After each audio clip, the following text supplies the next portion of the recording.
Assalamualaikum warahmatullahi wabarakatuh. Baik, hari ini kita akan sambung pembelajaran kita. Masih lagi dalam bab 4. Tajuk yang seterusnya ialah 4.7 Pembiakan Tumbuhan. Okey, kita lihat apa dia yang ada dalam pembiakan tumbuhan.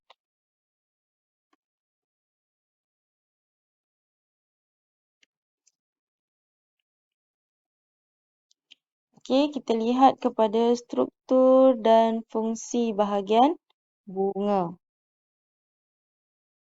Okey, ini adalah gambar rajah di sebelah kiri. Ini adalah gambar rajah keratan dan tas bunga. Okey, jadi kamu kena kenal apa dia struktur-struktur yang ada pada bunga. Okey, first pada bunga, kalau kita lihat sekuntum bunga, kita akan nampak yang paling besar tu adalah ni lah dekat kawasan luar ni. Okey, ini adalah ranggi. Namanya ranggi. Okey, ranggi tu. Dia punya kelopak bunga tu. Okey. Dalam tu pula dia ada, kalau kamu lihat kat sini yang warna kuning ni, itu adalah anther, dipanggil sebagai anther. Yang menyambungkan anther ni yang color purple ni, okey, itu namanya filament. Okey, kedua-dua anther dan filament ni digabungkan, dia akan jadi stamen. Stamen ni apa? Stamen ialah organ pembiakan jantan pada bunga lah. Okey. So, kamu lihat pula di kawasan sini, yang colour pink ni. Okey, itu adalah stigma. Okey, yang menyambungkan stigma ni ke bawah ni namanya stil. Okey, stil ni pula akan bersambung dengan satu struktur yang dinamakan ovari. Yang ni di bawah ni adalah ovari. Okey, di dalam ovari kita ada ovule. Jadi keempat-empat ini digabungkan menjadi pistil. Kalau tadi stamen dia ialah organ pembiakan jantan, maka pistil ni pula adalah organ pembiakan betina. Okey. Kawasan luar pada bunga, biasanya kamu nampak kat bawah bunga tu dia ada color hijau kan? Itu dinamakan sepal. Okey. So, kalau dalam buku teks kamu nampak benda-benda ni sajalah, ranggi, sepal, stigma, stil, ovari, ovule, anther dan filament. Dalam buku teks tak ada nektar ni. Nektar ni apa?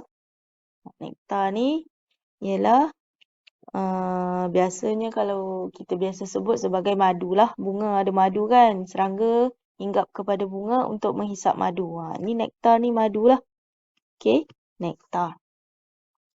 Okey, kita tengok kepada struktur ni, tapi dalam bunga yang sebenar. Macam mana bentuk dia. Okey, yang ni dalam lukisan gambar rajah. Kita lihat pada bunga yang sebenar. Okey, kalau kamu nampak kat sini, ini adalah contoh bunga raya. Okey. Okey, bunga raya. Okey, anak panah yang pertama di sebelah kanan ni. Okey, dia menunjukkan kawasan yang warna merah ni. Okey, itu adalah agak-agak apa tadi? Okey, itu adalah stigma. Okey, yang menyambungkan stigma ke bawah ni, ni saluran ni, sepanjang-panjang ni dinamakan stil. Lepas tu kamu nampak yang apa, oren kecil-kecil di sini ni, itu namanya anther. Biasanya kalau kamu pegang, dia macam berdebu-berdebu sikit kan. Kalau biasa pegang bunga raya lah. Okey, itu namanya anther. Yang menyambungkan anther ke stil ni Okey, ada saluran kat bawah tu kan. Itu namanya filamen. Dan kawasan paling besar tadi, cikgu sebut tadi, kelopak bunga kita panggil apa? Ranggi. Okey. So, ini adalah contoh bunga raya. Baik, kita lihat kepada bahagian dalam pula. Ni baru tengok bahagian atas bunga saja kan. Okey, kita tengok bahagian dalam bunga. Okey, ini adalah gambar rajah keratan rentas bunga. Okey. So, untuk bunga, tadi cikgu kata di kawasan luar ni, apa namanya? Colour hijau biasa kat bunga tu namanya sepal. Okey, dalam pada bunga tu, okey, dalam pada sepal kita ada ovari. Yang ni kawasan sinilah. Ini adalah ovari. Okey. Dalam pada ovari, kalau kamu nampak bulat-bulat kat sini ni, itu adalah apa? Itu adalah ovule. Okey. So, untuk bunga, kalau dia berkembang menjadi membesar menjadi buah, jadi kawasan ovule ni, okey, kawasan ovule ni akan berkembang dan membesar menjadi biji benih. Ni ovule. Dan ovari ni keliling pada dia kan. Dia akan berkembang menjadi buah. Jadi apa yang kita makan, buah-buah selalu tu, itu daripada, kalau dia pada peringkat bunga, dia adalah ovari lah. Jadi dalam pada buah ada biji benih. Dia semasa peringkat dia bunga, dia adalah ovule.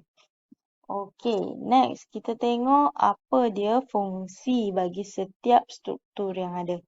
Okey, untuk stigma tadi, fungsinya adalah untuk menerima butir debunga. Okey, dari mana butir debunga tu datang? Nanti kita tengok kat mana. Okey, dia adalah untuk menerima butir debunga.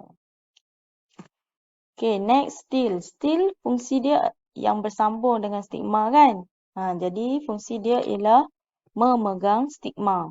Next one, kita tengok enter. Fungsi enter ialah menghasilkan butir debunga. Jadi, kalau tadi stigma fungsinya menerima butir debunga, manakala enter pula menghasilkan butir debunga. Jadi, butir-butir debunga ni di kawasan butir debunga yang ada di kawasan enter ni akan dipindahkan pergi ke stigma. Sebab stigma akan menerima butir debunga. Yang tu kita akan lihat lebih lanjut pada tajuk pendebungaan. Okey. So, enter menghasilkan butir debunga. Enter pula bersambung dengan filamen. Jadi, fungsi filamen ialah memegang enter. Okey. Dan yang paling besar ialah kawasan ranggi. Okey, ranggi fungsinya ialah untuk menarik perhatian serangga untuk pendebungaan. Kenapa dia boleh menarik perhatian serangga? Sebab ranggi ni biasanya warna dia warna terang. Jadi dari jauh lagi serangga dah boleh nampak. Jadi serangga akan tertarik untuk pergi kepada bunga tersebut lah. Jadi ranggi ni juga kebiasaannya kadang-kadang ada bunga yang wangi. Jadi ranggi ni wangi lah. Jadi serangga lebih mudah tertarik. Jadi seterusnya kita lihat fungsi sepal. Okey, sepal lah. Ni dia punya anak panah ni terlebih panjang. Sepatutnya dia dah sampai luar ni saja. Okey, tak masuk dalam. Itu adalah sepal. Sepal ni fungsinya ialah untuk melindungi bunga pada peringkat kuduk. Waktu bila peringkat kuduk? Peringkat kuduk ialah ni. Sebelum bunga tu berkembang. Okey. Pada peringkat kuduk, ada sepal. Sepal ni melindungi bunga tu. Okey.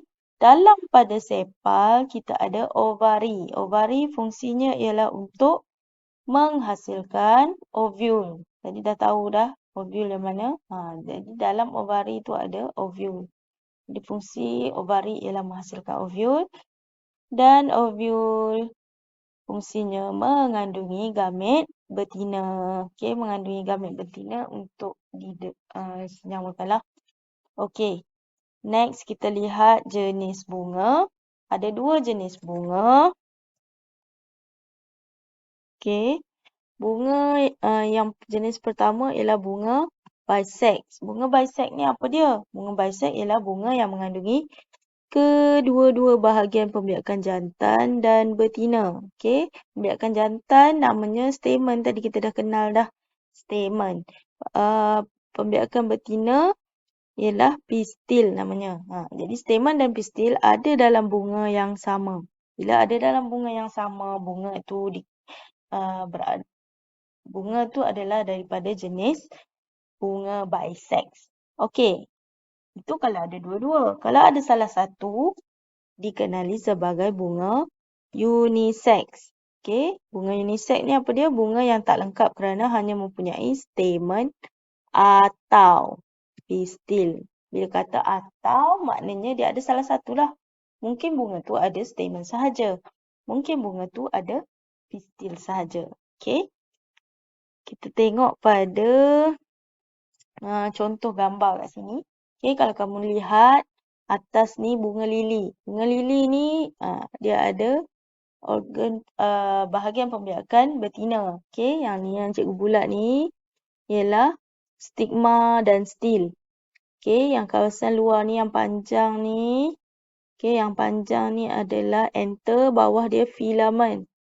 Jadi dalam ni ada stamen dan juga pistil. Bila ada dua-dua, bunga lili adalah jenis bunga bisex. Okey, 2 gambar yang di bawah ni adalah gambar bagi bunga jagung. Okey. So, ni jagung, dia akan berkembang menjadi buah kan. Buah daripada apa? Ovari kan tadi. Okey. Jadi, yang ni adalah kepala dia tu. Okey. So, yang bahagian yang ini dinamakan bunga betina bagi jagung. Bunga jantan dia yang mana? Yang bawah ni. Okey, yang halus-halus, yang selalu kita nampak yang tinggi-tinggi tu kan. Pada pokok jagung tu. Itu adalah bunga jantan. Okey. So, kita berhenti dulu setakat ini. Kita dah kenal apa dia struktur bunga. Kita dah tahu apa fungsi bunga. Dan kita juga dah kenal jenis-jenis bunga. Kita akan sambung kelas kita seterusnya dengan pendebungaan. Okey, setakat ini dulu. Terima kasih.